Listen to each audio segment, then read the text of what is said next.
You guys are going to really learn a lot today on the Oklahoma City market. And that's it. We're going to hand it over to you. Hey, thank you. Yes, my name is Brian Mignosa. I'm one of the business development officers over here at Stewart Title in Oklahoma City. And Mary, thank you again for inviting me, and Anum for giving me access to some of the stats and the analytics. So I was born and raised out in Silicon Valley and got my degree in kinesiology and sports nutrition. And as you probably, your personal trainer out there is not a lucrative decision to make once you live in an area that's the most expensive in the country. So I worked in 8 years in high tech. The 60 to 80 hours of work weeks were absolutely awful. And I've been in title insurance for about 16 years now. Moved out here about a year ago for a better life for me and my 2 kids. And so I'm here today to talk a little bit about the Oklahoma City market. And so a lot of you guys probably know what's going on there, but really what I'm going to do is dig down into the numbers.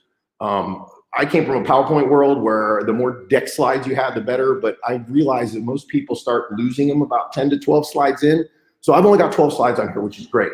And what you're going to get out of this today is I'm going to give you a couple of tidbits from each slide that you can take to your listing appointments or your buyer appointments that'll really drive home where this market is going.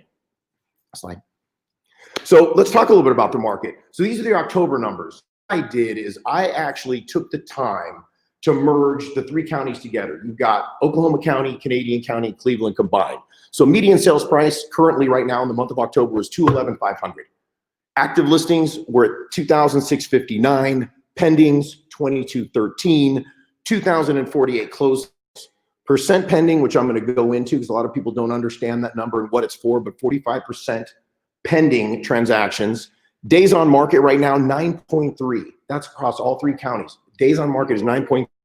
Showings per listing is 7, and monthly supply is a month and about a week and a half. So almost a month and a half. Those numbers are great, and everybody understands them, but really how to understand them is to look back and see where we were and how we got here and where we might go. Next slide. So I have, again, about 8 slides that are going to go over each one of those things. We're going to go over those 8 items. First, home sales. If you notice, from 2015 till about 2018, we were pretty consistent. In 2018, if you look at the top right there, we had 4,512 in the month of October of 2018. In 2019, it went down to 3,861. In 2020, we are currently at 2,659 active listings across those 3 counties. That is a 31% decrease year over year from 2019 to 2020, and a 41% increase. So we have almost half as many homes for sale this year than we did 2 years ago. So inventory is very low. Next slide. So pending sales. So one thing you're going to start noticing about Oklahomans, you guys are super consistent. Like there is a specific, I mean, if you look at the graph in the red here, because that's Oklahoma County, you literally buy homes a couple of months a year, you go away a couple of months a year. And so this is going to tell you the pending sales. So pending sales, if you haven't noticed, the higher highs and higher lows on that screen. We have higher highs and higher lows 6 years in a row. Pending sales have increased every year since 2015. But March and April are your peak. That's when you guys get into contract. And then the pending sales drop is usually right around December timeframe. Like literally the month of December is when everyone pretty much goes away. Year over year increase, which is really interesting. So 2018 had a 5% increase in pending sales. 2019 over 2018 was only a 7% increase, but look at the increase in 2020. With everything going on with COVID, we have a 20% increase in pending sales this year. That's incredible. I mean, that's an incredible jump in numbers. And again, I will be going a little bit over COVID a little bit more after we get done. Next slide, please. Here's closed sales. Again, if your pendings are in March and April, 30 to 60 days later, or you're closing. So again, very consistent. But once again, higher highs and higher lows all the way from 2015 to present. Closed sales, 2018, 1,579. This is, again, the month of October I'm doing, so you can see the year over year. That was an 8% increase over 2017. 2019 over 2020 or 2018 was 1,644. That was a 4% increase. But again, look at 2020. We have 2,048 sales. So not only we have less inventory, we're selling 24% basically over the last 2 years just in closed sales. So once again, we're driving way more sales than we typically do. And you can see that in the chart. Here's where I wanted to talk about the percent pending, 45%. Here's a great thing to talk about with your buyers. As you guys all know, certain price points, I would say 250 and under, 200,000 and under, what you're seeing is multiple offers. You know, anywhere from 5 to 20. I mean, it really depends on the property and where it is.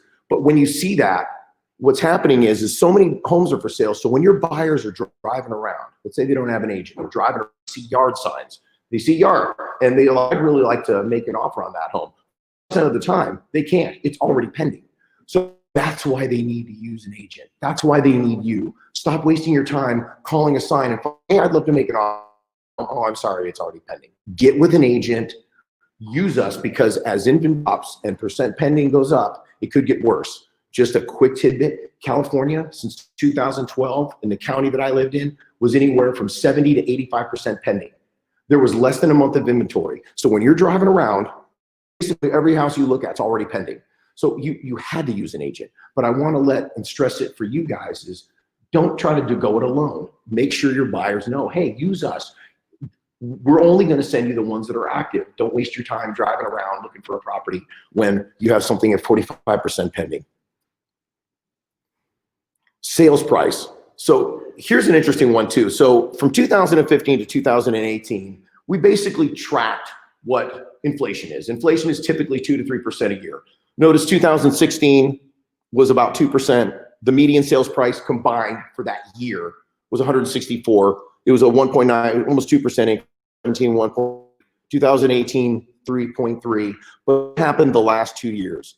From basically 2018, 2019 on, we've seen a drastic increase in median home price across all counties, across all price points. We are now at 6.2% for 2019 and 6.7% year to date. Now, again, this is year to date for the last year. We didn't get the last 2 months, so I don't know what November is going to be like. But the point being is that we're already up almost 7% for the year in a COVID year, which is incredible. Next slide. So the next three talk about a days on market, showings per listing, and monthly. This one's dated. So this is super important. And again, you guys are really consistent once you look at properties and the month. If you look at the spikes, those are all right around December, or I'm sorry, it peaks in February. I'm sorry, it peaks in February, and the lowest is in June and July. So basically people that market their home in December, that's when you guys go away and there's the fewest pendings. So if you list your property in December, it'll typically take longer. Hence, your February closings on days on market are almost always in February, longest days on market. The lowest, June, July, hence those are your highest closing months. Would make sense that those are the least days on market. But look at the year-over-year decrease on days on market in the month of October. In 2020 or 2018, it was 19.3 days on market average in the month of October. That was a 9% increase from the year before. 2019, we saw a 29% decrease to 13.3 days. Again, this is across all three counties combined. And then look at that. So that's percent. And then this year, down another 30%. We're down 9.3 days. 9 days. That's incredible. I mean, I haven't been able to go back far because I haven't been in Oklahoma long enough to go fully back several years. But I think, as far as I know, that's one of the lowest it's ever been in the state's history in regards to days on market. But as you can see, it's drifting downward. Next. So on our end, you guys have showings per listing, and then you have showings per pending. The reason why I like it showings per listing is because agents do matter. There are really good agents, and I don't want to say there's bad agents that aren't as experienced, and a lot of times they price the property. So if I just went and looked at showings per pending, you'd see a much larger, because if you price it right, you're going to get more people, you're going to get more showings. And so I like to use the listing, showings per listing, because I want to see the actual buyer demand. Because once you look at them all, you'll know how many buyers are actually out there looking through properties. So if you look at it, the showings peak in March and April, which makes sense, that pendings happen. And then December is your lowest, which totally makes sense. The only anomaly to make this point is this month or this year, everything's been pushed 2 months. Your pendings peaked 2 months after, and the close peaked in August because of COVID, right? We closed down the second week of March, we opened back up May 1st. So everything this year got pushed forward. And I'll go into a little more of that later, but I did want to make sure that you knew that point, that everything this year kind of got pushed 2 months out. But look at this, the showings per listing year over year increase since October, the month of October, remember, so I go back year over year, it's the easiest way to be apples to 2018. We were at 3.6 showings per listing, 12% increase to 2017, actually more than the year before. 2019, 7% increase, 4.6 to 2020, 34% increase. We're at 7 showings per listing. That is incredible. The buyer demand basically has doubled since 2018. People walking through properties. And that's everything. Remember, that price points, that's whether it was priced wrong or not. So that's a huge one for you. Obviously, buy way up, and I'm sure you recognize.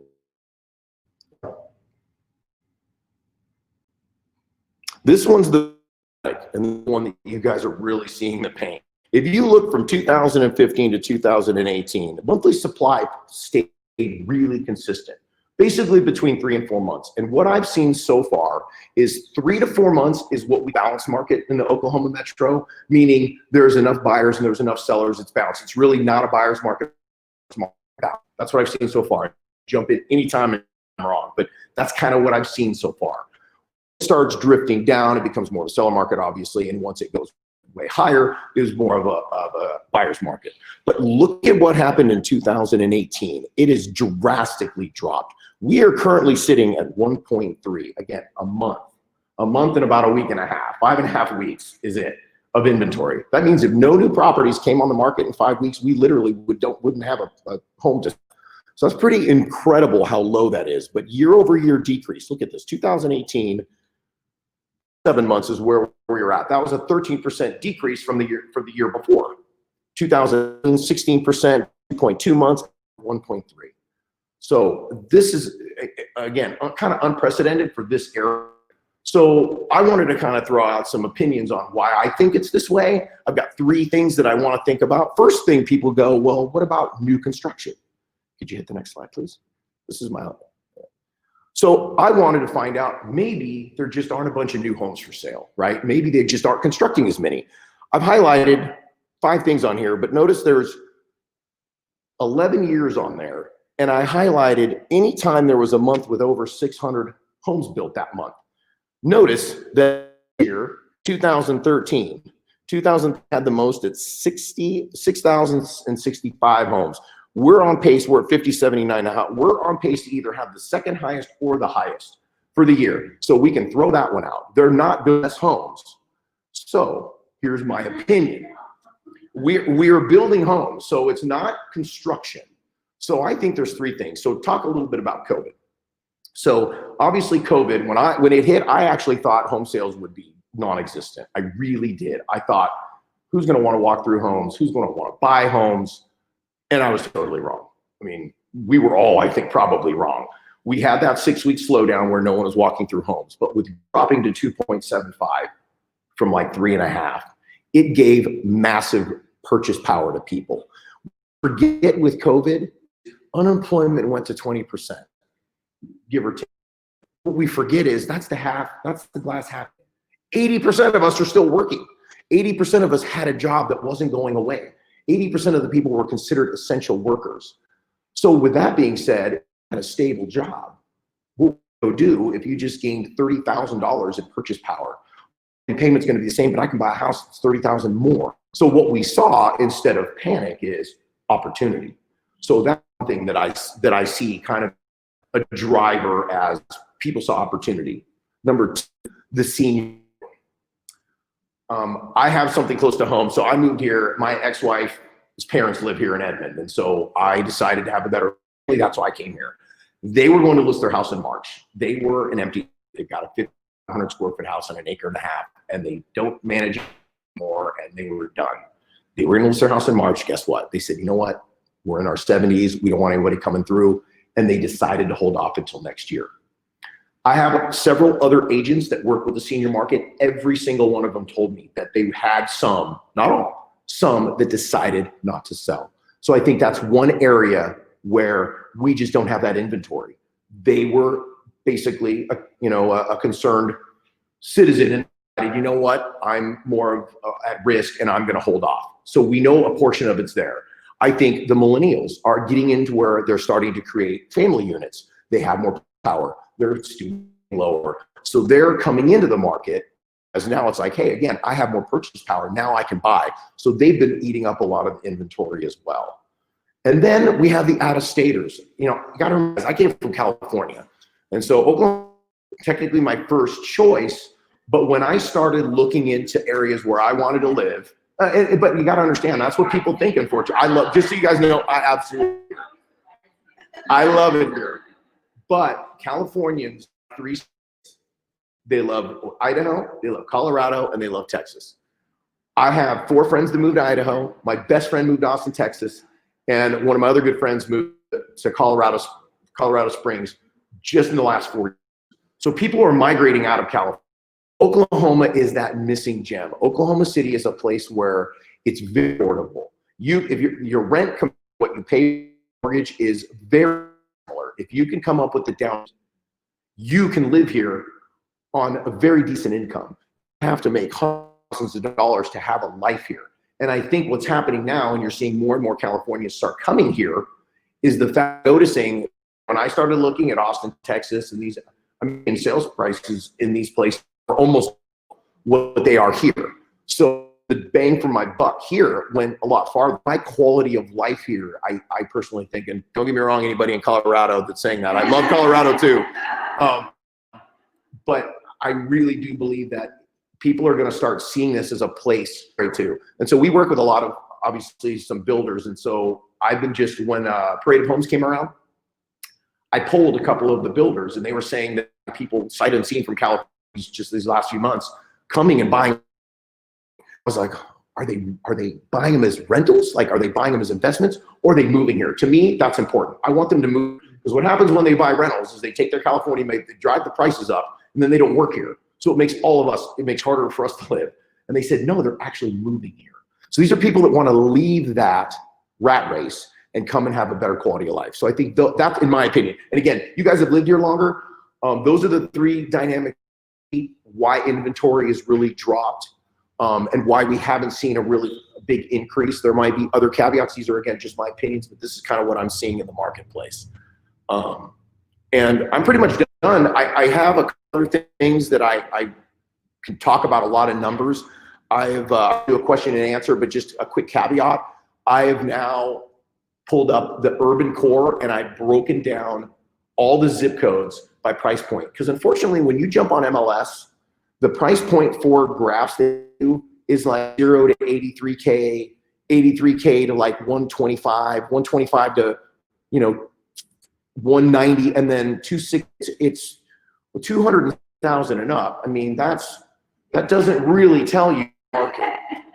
Okay, I believe, and so what we discussed with Mary was we broke it up into 4. I did 0 to 150, 151 to 350, 351 to 650, and 650 and up. There are truly 4 different markets here, right? There's that first-time home buyer. There's that move-up buyer with family creation. There's kind of high middle class, and then there's the upper class. The very wealthy. 700 up kind of fits that market. And when you start drilling into these zip codes that I've done, you can see it's in months of supply. Like, for example, Nichols Hills. Nichols Hills has 15 months of inventory at 700 and up. But from 0 to 700, it's only about a couple of months. So see the differences. There's 51, I have to double check October. There were 51 active listings, and they're only selling about 4 or 5 a month. So, it's a drastic difference. But if you just looked at 268, what defaults for you, you're not going to. So I decided to do all that for you. So if you guys had any about a particular area, I only got the urban core done so far because unfortunately the MLS InfoSparks was down today, so I didn't get a chance to finish some of the other areas. I'm going to do Edmond. I'm going to do the whole metro area at some point, but currently those are the ones I have. Questions, and I know I talk fast, so I apologize. Brian talks really fast. So when you're talking about how long it takes, if I'm going on a listing appointment and you're talking, let's say Nichols Hills, Okay. And you're talking about how many houses are on the market and how long it's gonna take to sell your house based on this. That's absorption rate. Right. So can you just talk about that just a little bit more? So, because I think that's a really great tool to have in your bag if you're a listing agent. If you can really talk to that specific absorption rate, like if you list your house, you have straight, right, based on the statistics in this neighborhood, it's gonna take 2 months to sell your house. Right. Versus them thinking it's gonna take 2 months. No, exactly. And that's the case. So the absorption percentage pending. So using Nichols Hills kind of as an example, 14 months of inventory, 51 listed, we'll use the September number, four pending and 51 active listings as of September. Months of inventory. You price just doing that, if you did the math on 4 months, right, or for a month, it's going to quite a time. It could be on the market for potential months, 6 to 8 months if you price it right. It could be the full amount of time, right? I mean, that's the unfortunate part of these absorptions. When it's a month or under, it's going to go quick pretty much because everybody.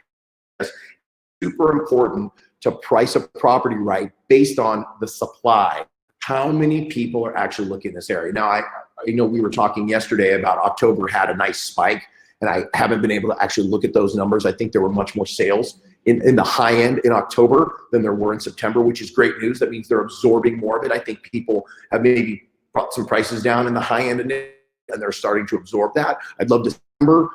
But that's the kind of stuff I want to bring to you guys. So maybe quarterly we can come talk about where it's going, where we were 3 months ago, where we are now, and we can kind of see some trends. So again, when you're sitting with on listing appointments, you're talking with buyers, you're going to know if you're with someone in that 700,000 price range, it's like, hey, we've got a lot of properties to look at. So you don't have to jump in and over ask. We've got some movement. But in those lower price ranges where it's a month, it's like, hey, we might have to do no contingencies. We might have to do over asking. We might even want to waive appraisals. It's like, hey, if it doesn't appraise, I'll come in with the money. I'm not saying you have to do that, but these are all things that you want to discuss with before you even take all the time to make an offer. And if they're wishy-washy, no, hey, if you really want this house, this is what you might need to do. I'm not saying you have to do these things, but you want to know that they're there. So again, knowing the absorption rate is going to make a big determination on whether your buyer is going to buy and what they're willing to do. Now, again, I can't use California as an example. I'm not kidding. When I went to go buy my house, I literally looked at homes 100,000 and less because I knew I had to go 100,000 over. They all go 100,000 over. So I didn't look at homes for 800,000. I looked at homes for 7 because I knew they were going to 8. Like everybody adjusted there. That doesn't happen here. But that's how crazy it was out there. It's like, and you always waive the appraisal. It doesn't matter. You're coming, period, because everybody does. I know here I hear appraisals go 5,000 and busted. I'm out. But on that low end, I bet you anything, if this continues with low inventory, you will see people, because I know Californians will do it. So if they come in, they're going to be like, oh yeah, 10,000 over, no problem. I'll come in with the money. And then you're like, well, how come I keep losing these opportunities? Again, I'm not saying you have to do these things, but these are things you want to let your buyer know about if they're in that really, really tough price point. That 200 and under is super competitive right now across all counties. So great question though. So it's about setting the expectation when you go on the listing appointment. Absolutely. If you know the facts and you know the market, you can set that expectation. It's going to make your listing a lot better. Yeah. Just so you know, kind of Nichols Hills at that 700 range, it's about 60 to 90 days. But I saw some months it was like 200 days, 250 days. Like it really depends. Unfortunately, some of these unique homes, because they're so passionate about how cool they are, they do price it high. Yeah, I'm sure you guys know. Don't get me wrong, they're beautiful. The good news is you only need one buyer to buy it. The bad news is you effectively knock off a lot of people at actually looking at it. And that's where I think people have the mistake. You're the only industry where I'm going to tell you what I want my house to work. The weirdest thing, I want to tell you what I want to price it at. I still haven't understood that part about this business yet. But it is an unusual anomaly. We also know if you price it too high and you don't get that drop quickly, we know after 14 days, 14 to 21 days, it was the same slide we saw in Colorado. It's the same here. After 21 days, it's stale, it's done. So I know a lot of agents use the trick on, okay, we're going to do it your way for 1 week. I don't get one showing, we're dropping it, or I'm not taking the listing. You guys got to be strong on that, because guess what happens? You guys take it, it becomes stale, then they get upset, they fire you, and then the next realtor comes in and says, I'm not going to take it unless they lower the price. They go, okay, I'll lower the price. So they end up getting the listing and getting it sold. So it's really super frustrating for you guys, because it's like, oh my gosh, I spent all this money, I spent all this time, and I lost it anyway. So we're looking at adding that into the listing agreements and getting that in writing up front. If we go with your number, then in 30 days, we're going to go to my number. oh, okay, so you're doing it at 30 days. We did it at a week You know, I'm just using or 2 weeks. I would do a week or 2 weeks, because as we know, yeah, 2 weeks might be a good number. Because after 21 days, the people that look on ML, it's over. It would be nice to have it in the listing agreement so that you have something to fall back. No, and they're of it before they sign, because it's super, super important. So many agents, you know, there's so many. You guys have so many starting agents, and you go on a listing appointment. They want you, and they want to tell you what price, and you feel like, God, I got to take it because I don't have it. I mean, it's a normal, it's a normal reaction to want to take it, but try to be as smart as you can if you choose to take it. Any other questions? You anticipate a correction? What's going on right now with the demand driving up prices? I don't think so. And the reason why is you still have the millennials that haven't bought, that are going to buy. We've also had, since 2007, don't know the exact numbers, put me on this, but from what I remember from home building, we're about 200 to 300,000 less homes being built per year. Since World War II till 2007, we were building about 1 million homes a year. And since we have still not reached that number per year, I think we're right around 700 or 800. So think about that. You add that up over 13 years, how many millions of homes are right now? So we still have a shortage, period. I mean, around the nation, not just here, everywhere. I mean, everywhere there's a shortage in regards to that. So millennials, family creation, they're our biggest generation now. They will be buying homes. They will. They may not rent forever. They will buy at some point. And rates. No matter who the president is, the Fed is going to keep for a long time. I mean, a long time. We think at least a year or two, it's going to be 3 or under, somewhere. I mean, unless something catastrophic, China would have to sell all our, that's a whole different conversation. I'm into macroeconomics as well, but if China sold all our debt, rates would have to rise. Like if no one trusts the dollar and our treasuries anymore, that would be a black swan event. But if we keep going down this road, it's going to stay very stable. We're just not building enough homes. We just don't have enough inventory for people. A great question. I think it's going to continue to go up. I really do. And I do think more people are going to move out of the coasts and into the Rust Belt. It's just too expensive. And there's not a lot of multifamily either. I mean, here's a great example, right? California. The median home price in Santa Clara County, the median is 1.2, 1.3, somewhere in there. 1,200 square foot. Okay, that's $250,000 to $350,000 is your down payment. And then you're $5,500 a month in your mortgage. It's unsustainable. People are doing it, but it's unsustainable. What do people do that have, I don't want to say a regular job, but like a retail job that works at Home Depot or works, as a nurse, or they don't afford homes. They're renting. Those people are renting out there. Almost 50% of California homes are rentals. 50%, almost.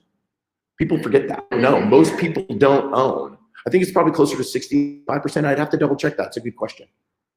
It's much higher here though, closer to 65. We got up to 70% in 2006, but a lot of those were the liar loans and all that other stuff. We got up to like 72%, and then it went back down. But I mean, 50%, really? I mean, that's pretty bad.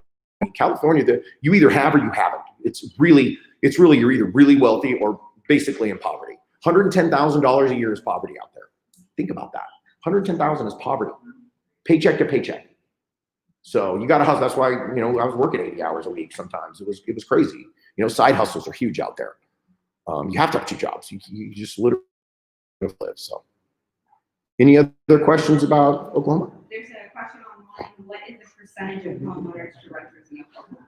Oh, I will have to look that up. That's what, have to look that up. I would be willing to bet it's in the high 60s, but let me look up and I'll get back to you guys. I'll have to look that up. So I had a question. This is a statistic that the average house is showing 7 times. Yeah, every listing, not just the pendings. Okay, so every listing. Every listing sees 7. So, If I went to the pendings, it's about 11. so in 2016, when we, it was an awesome year in real estate, we kind of had, the verbiage was if your house is showed 10 times and you haven't received an offer, you're priced too high. Oh, yeah. We could go to our list, our sellers and say that. Based on this increase, what do you think that statistic would probably look like, just your opinion? Wow, 10. Now I would say if it didn't get an offer and you had Like no offers yet. no offers. Because we could go when we're talking to our sellers and say, you I would- had 10 showings, we had no offers, we need to do a price adjustment. That's a great number, but I could say it'd be lower. I would say it's closer to 5. Yeah. I would say it's 5 because the pendings is 11. So obviously more people go through the homes are priced right? You get more activity. And it's 7 for the showings of all listings. So I would say you could say 5. I mean, you really could say, if you have 5 people walk through your home and you're not getting even a sniff of an offer or a lowball offer for that matter. Yeah, I would say 5. I would say 5 right now. Yeah, but because the pending, we have 45% pending, all listings, 45%. Yeah. That's average, 45% pending. Yeah, that's everything all combined. That's a big number of pending.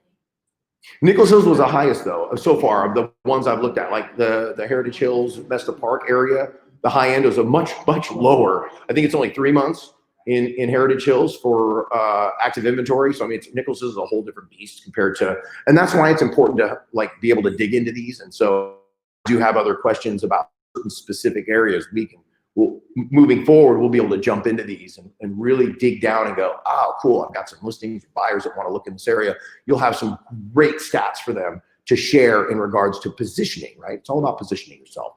Where's some of the Edmonton girls? So did that surprise you that we're at an all-time high for new construction? Because you said, we have no new construction. Just an average, I guess. 700 like crazy right now. Should usually be their side. Yeah, I just. For what? Oh, wait, of course. Well, everything always still relies on price point, but most new construction is not high end. Yeah. I mean, most new construction, I mean, if you look at Home Creations, just add up Home Creations, Tabor, what do you got? Roche and Ideal, those 4. I mean, they're building, I think Tabor's going to build almost 1,000 homes. Actually, you would know, Stephanie. Tabor, how many are they, what are they on pace to do? About 800 homes? Bill? Oh, okay. But hey, let's just say they build 600 or 700 homes. They're the like 200 to 400. Like they're not ideal, same thing. They're that sweet spot. They're that kind of first time home buyer / family create, where you were single, you might've owned a home. Now you're married, you're going to, buy your first time home with a yard, right? That kind of thing. But that's low. I mean, you've got some custom builders out there, but they're building 10 homes a year. I mean, that's not and those are typically spec homes. So they're already bought. They're already somebody who's paid. So they're not really even on the market. But yeah, it's really interesting that that's what the folks in Edmond, that's what I was the most shocked, because most of the building is going on up there, right? So when I got that the other day from our management, I was shocked. I was like, I figured for sure it would be low. I didn't think that we would have 2 months out of the year that we had the highest in 11 years of new construction. And we don't know what November, December numbers are going to be like. But I mean, it's pretty incredible that it's going to be probably either the most or the second most in the last 11 years. Incredible. That starts, right? It's not finished. Yeah, that starts, right? That starts. But still, I mean, they're building 6,000 homes a year. I mean, that's, years prior it was under 6,000. So I mean, again, we're still building a lot of homes, but half the inventory we did last year. We had 2 months inventory, and now we have a month. So pretty incredible stuff. It's awesome for you guys, right? I mean, especially if you can get these people to move up buyers, right? Hey, you have more power. Rates are still low. Now's a great time to sell. There's no competition. I mean, these are all great selling points. Why aren't you selling, right? Let's get you into that new home. You have more purchase power. You're going to get potentially multiple offers if we price it right. And now you can get that new home, especially if you're moving up, because we know that there is slightly more inventory at the higher price point. So if you're looking to move up, you're going to maximize your dollar on the low end, and you're not going to have multiple offers on a higher end home. I mean, it's just basic math. There's less people that can afford a $700,000 home than a $200,000 home. It happens, right? When rates go down, you've just increased your buyer pool for a certain price point, right? When interest rates go up, you lost it, right? If I could afford $400,000 today, there's X amount that can afford that price point. Well, when rates go up, now I only can afford $350,000. I just lost. Like, think about the builders or a seller lost X amount of people at that price point now because they don't have as much purchase power. So now you've just added a huge pool of people that can afford a new price point. And so you need to drill that into your sellers. Oh my God, is now a good time to sell with everything going on? Absolutely, it's a great time to sell. There's absolutely no reason. I mean, it really is, though. I mean, you're not trying to convince them because you're doing yourself a favor. It's like you're actually I mean, as I said, what are the three things you want? You want to get the most for your home. You want your new home to be cost effective. And oh, by the way, rates are all-time lows. I mean, there really is no better time to get the place you want. And buyers, you need to set the expectation that it might be, it might be competitive, potentially, or depending on your price point. So this, I do have a question. Yeah. How's the market? Yeah.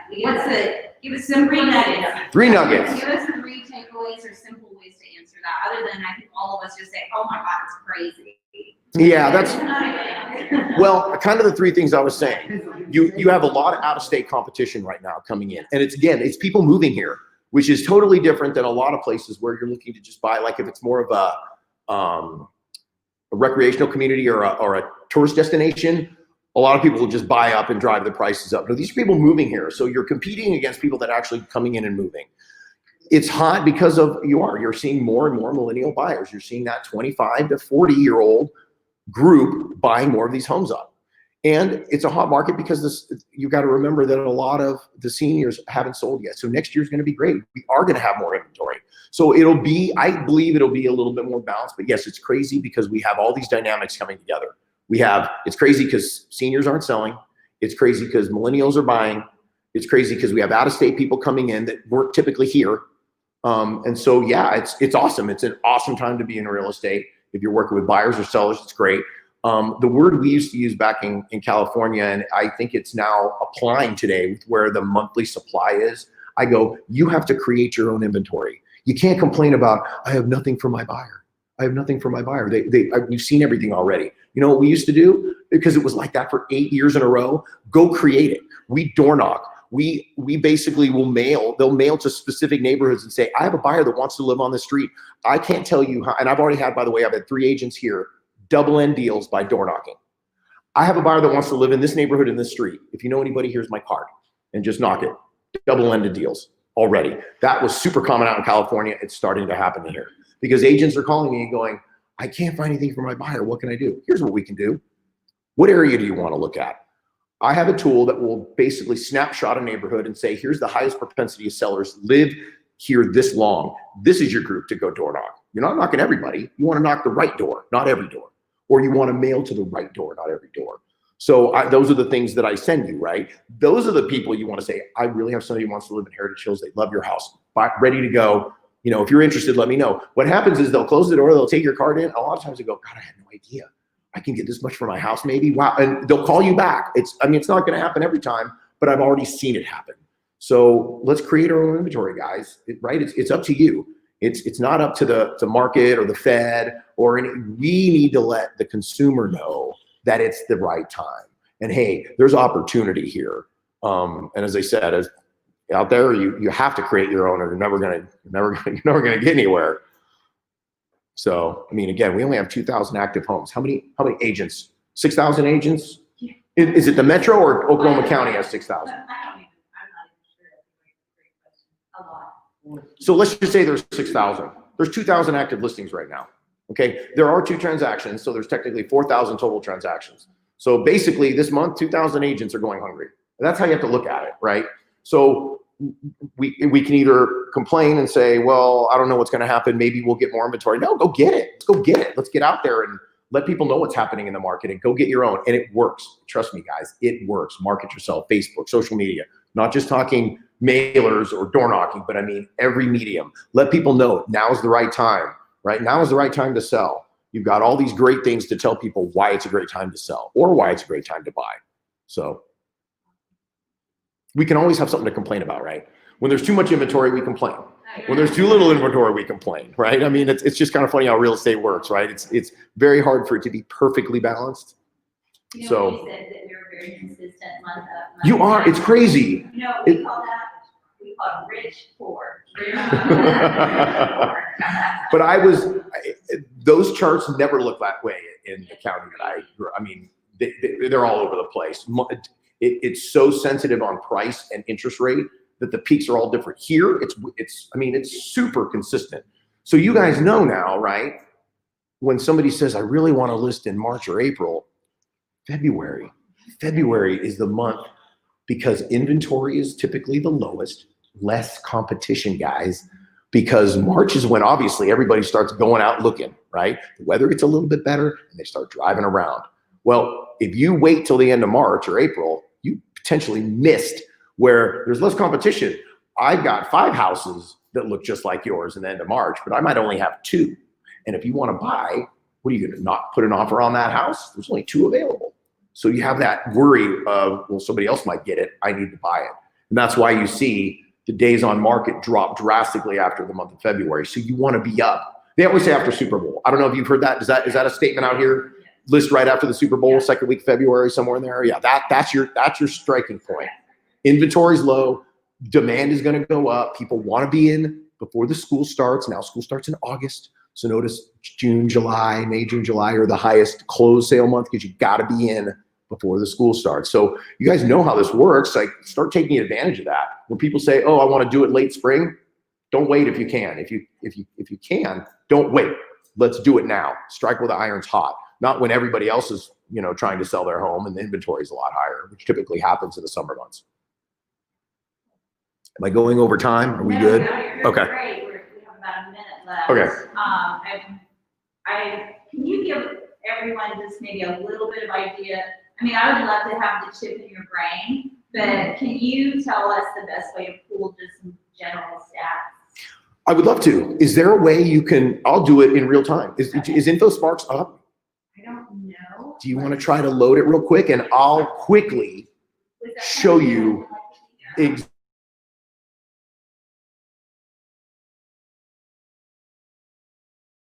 Don't they train you guys on how to use these tools? And it's No, they run out of time. They run out of time.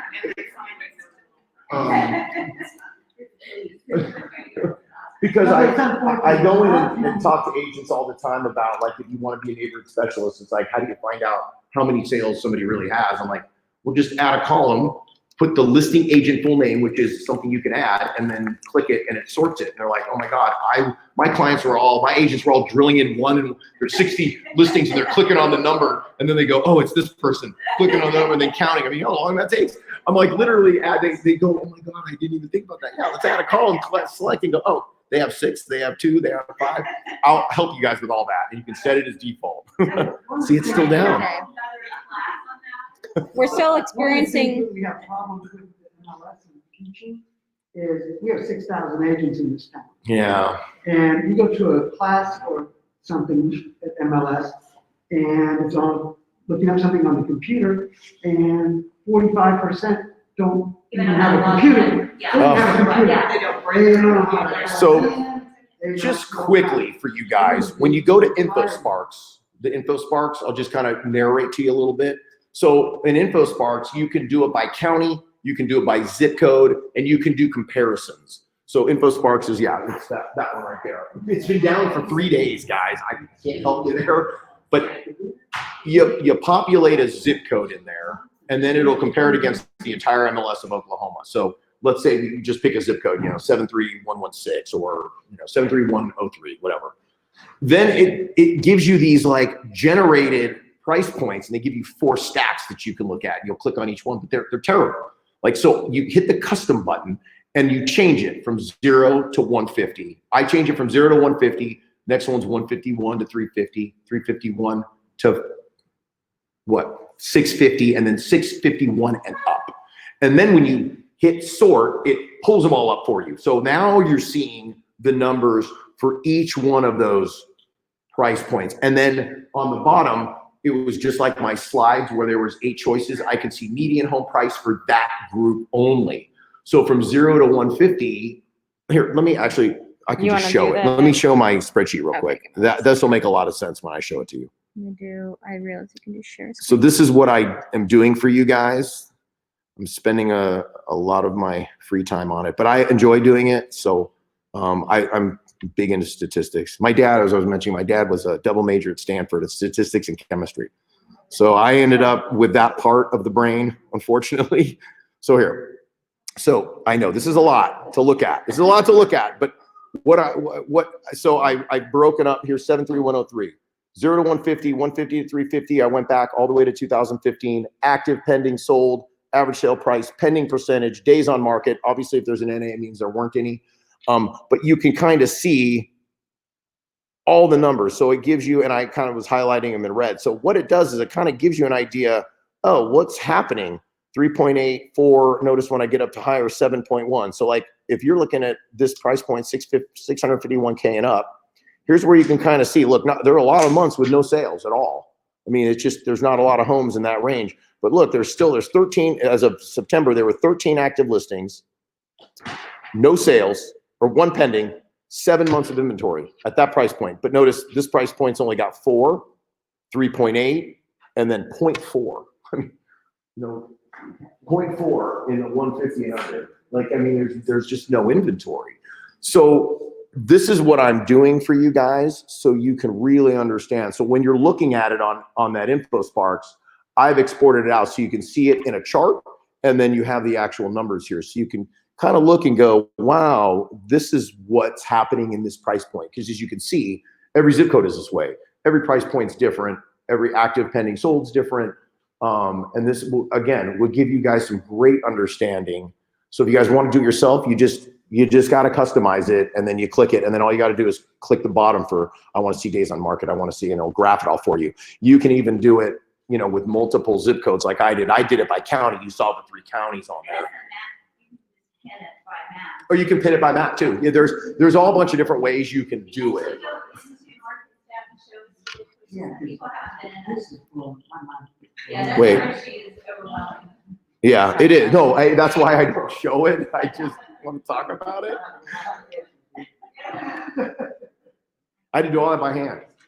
All that by hand. There's no export out of that tool. I've spent like 20 hours on this already. But the good news is once it's done, guys, I only have to add the month in now. So now for you guys, it's great because I'm going to go all the way back as far as MLS will allow me to go. I only went to 2015 because I wanted to make sure I had something to talk about today. But once it's done, guys, you can historically look back. And for me to add it might take an hour a month, maybe a little less. Once I just have to add the zip codes in, I'm fine. So what were you asking me? You wanted to see? Just how you create it from the very, because people Oh. go into it and then. So- maybe just do Where it. is it before you even pull this Yes, from? yes. Okay. So from InfoSparks, right? So I didn't change the price ranges because this was for the counties only. So I didn't need to change these, see all those custom ranges? I would change those if you want to see median home price. But I did this first, these were just like county. When I do my zip code, I have to physically look at it, but this is for the county. So I didn't have to customize those because I wanted everything, right? So I didn't need to change anything. It's got everything in it. I just added the 3 counties across the top. See that? It's Canadian, and then the next tab Oklahoma, the next tab Cleveland. You just have to add, you can add it in. So, and you can also compare. You can say, I want to see Oklahoma County, and then do the new tab with the zip code and compare the zip code compared to the rest of the county. Can you do zip code to zip code? Yeah, you can have 5 zip codes across and see 5 lines. You can do any of those. You just got to tab over. And notice where it says the plus add area. You click that, it asks you for county, zip code, city. You can do it however way you want it. Or you can do a map, just like if Right. you're doing a search, you do a map, and then you just name it or Yeah. Hills or. So The only reason I didn't need to change those price ranges is because I was doing it by county, and I needed all of it. I wanted all of it, so I just left it. I didn't need to see the price point differences for the county numbers. But once we zip code, I'll change all those. See where it's custom. See where it says right under Canadian price range and then custom. You click the custom button, the window pops up, and you change all your price ranges to make it fit. Because look at 224 and up. What? 224? That's 224 and under is where the kind of the first time home buyer is. And then there's like 3 different real price points for different homeowners, right? I mean, it's ridiculous. Well, because as I said, what they do with this is it's just a general, but then you guys don't know how to do anything with it. That's the problem. You need to change it so you actually can see the correct numbers. And that's why I did that for you guys, because now you can actually see, wow, after this price point, yeah, people aren't buying over 700,000 right now, right? Very few. 51 active, 4 sales, and then, but 400 and under, it's like, yeah. So it's just great for you guys to kind of be able to break it down. And again, you want to stab yourself when you see all those numbers. So that's why I like to talk about them and not show them necessarily, because that's where you just ask questions and go, hey, can we quickly look at that? And that's like, boom, I can look it up and look at the numbers real quick and then explain what you're actually seeing there. But it's important to know what's happening. And that's not going to tell you anything if you went into a zip code and left those price points the way they are. That's not going to tell you anything. The days on market will be skewed. The monthly supply is skewed, right? 14 months for 700 and up, but Nichols Hills under 200 is like a month. I mean, that's a huge difference. But when they blend that all together, it's like 7 months inventory. Yeah. Is it really 7 months of inventory? No, not at the price point my client's looking at. So. Is this something you can share in PowerPoint? Yes, we'll, post this for you guys. Yeah, because I was curious, when you said that you've done this for us, where are we getting this? Okay, I came in late. Yeah, no problem. No, Weston Maine let me have access to MLS so I could do this for you guys, so you guys didn't have to spend this time doing this. Again, as a BDO, how I've been trained, how we get trained at Stewart is, our job is to help you get additional transactions, save you time and save you money. If you're sitting here in front of this, doing this, you're not getting any business. You don't get a paycheck like every 2 weeks I get a paycheck, right? You guys don't. So I need you guys out prospecting. I want my clients out prospecting. If I can take something off your plate, like when you guys get your just listed, just sold, when you sell a house, you're like, Brian, here's the address. Get me those names and numbers, or names and addresses so I can mail it out. Like, done. I get it for you. It's out. If you had to sit there and do that and go on, and it might take you 15, 20 minutes, you get distracted. Again, that's not revenue generating. You guys need to generate revenue. And the only way you guys do that is out meeting people, right? Face to face. I want you guys face to face with people. Social media posting, things that are going to generate revenue. What I notice with agents, especially when they're new, and it's not any fault of theirs, they get stuck with busy work. They only prospect for a certain amount of time. They get a couple deals. What happens is they stop prospecting and they're working on their deals and they're all excited. And then they sell them and they get their paycheck. And then it's like, what do you got coming? Oh, I just spent the last 2 months. And so it's super common. It's not anybody's fault. But what I try to do with newer agents and experienced agents that are super busy, let me offload what I can, legally, of course. Let me offload what I can. Let me help you drive business. Let me help you do all these things, saving you time and money with mailing, if you're going to mail or door knock or contact the right people at the right time. It's all about timing, right? It's all about timing. Let's knock on the right door. Let's mail to the right person at the right time. So. Yeah. Cool. Awesome. Thanks, guys. I really appreciate your time. And as I said, if you ever have questions, I know a lot of you already have it set up where you just email me what you need. But if you want to do a one-on-one, because everybody's got such a different take, I literally interview every single one of my agents. Every single one of you is unique in regards to where your personality takes you, on what you like to do, cold calling, door knocking, mailing. I want to do social media. I could tell you cold calling and door knocking are great. And you're like, Brian, I am never going to do that. So then let's not do that. Where is your strengths? When I see your eyes light up, if I say something, hey, I love social media, or let's talk about how I can help you there. We're not going to go over the analytics and all the other stuff and mailing. We're going to go over where your strengths are, because that's where it's going to, ooze out and let people know that you're excited about what you're doing. Yeah. Sorry. So I just really want to say thank you to Brian. He has been such a game changer for Weston, Maine, since we rebranded, we were looking for a partner that could do all the things that Brian can do. And a lot of our agents have set up one-on-one consultations with Brian, and he's really taken everybody to the next level when it comes to farming and kind of educating us on farming. To me used to be, I have to mail out, there's 700 houses in Crown Heights, I have to do 700 mailings. And Brian's like, what are you doing? I'm spending a lot of money. There's 100, pick out 100 most likely people that are gonna sell, and he has those statistics and numbers with his resources through Stewart Title. Your resources are, I mean, you guys kill it. I had no idea because I wasn't educated on it, but now I am. Yeah. Yeah, and so Brian has pulled stats and pulled price, or just everything we needed. We're gonna send out our Weston, Maine magazine. I'm like, hey, I need these 3 zip codes. He sends it, we get them mailed. I don't have What was to the do other one anything. we had? Here was one, somebody's like, I need to live in the urban core, but I want them to have a pool. Who was that? Oh, that was, I know, it was Michelle. Who needed a pool? Edmund. So, That was Dr. oh, in Edmond, okay, so, Yeah. because somebody asked me in the urban core, and we're like, oh, I can figure that out. There was 231 homes in Yeah, that he's urban core gorgeous, like- that have a pool and a house that you know, own a home. So it's like, hey, if you don't want to go build your own pool, it's like, that was like a specific thing that they wanted. Then don't mail to the whole urban core, mail to those 231 Yeah. and saying, I'd love your house. I'm really interested, you know, pre-approved, ready to go. I, you know, love to buy your home. Yeah. And, you know, market it that way, right? Yeah, so we all need really good partners, and Brian's been a great partner, Thank and you. I can't wait to have the next class where you teach us something new. So he's like, wait, you didn't talk to me about that. No, I don't mind. I love doing that. So I'd don't really worry. love to have Brian Quarterly come in and talk about the market stats, because like you said, we don't have time to do that, but it sure is nice to have a couple of really good info when we go on listing appointments or set the expectations for our buyers and sellers. And you can only do that if you have knowledge, Right. I feel like, so thank you for that. No problem. I know I have 2 closings. Michelle and I are closing with Wendy at Stewart Title this afternoon. So, you know, it's a give and take partnership. If they're giving to us, we sure want to pay them back by closing deals at Stewart Title.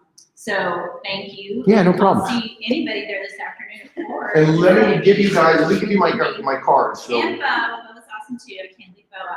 I'll leave some cards if you guys want to do one-on-ones, because as I said, I've done some already. But if anybody's interested, I'll leave them right here. You guys can grab a card. Call me anytime. I'm more than happy to sit down with you. Again, I've done thousands of interviews with agents. I know what works, what doesn't. I know the numbers on what you have to do, how big your database needs to be, how many deals you'll get out of your database. Everything comes down to numbers and analytics, everything.